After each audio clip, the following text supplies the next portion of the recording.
धन्यवाद देवी। आज अविभक्त कोरापुट जिल्लार सबु अंचल जिला भित्तिक आंदोलन जोर धरी आमे आशा करुचु समस्ते ये जाति वर्ण निर्विशेष समस्ते सहयोग करेंगे।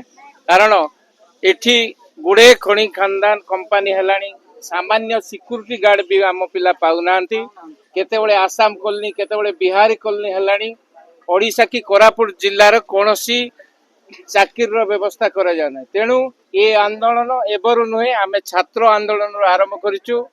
आज पर्यंत ए आंदोलन को कौनसी गुरुत्व दिया नहीं। आशा करुचु आंदोलन गोटे माध्यम छात्र छात्री एकता होई ये आंदोलन को जोर कले लोकालिटी को गुरुत्व दिया जीवो। स्थानीय विभिन्न शिल्पानुष्ठान हो बा विभिन्न कार्यक्रम रे सरकारी बी आ सी ग्रुप रे स्थानीय नियुक्ति पूर्व भली आगामी दिन में देवाई आम दाबी कर।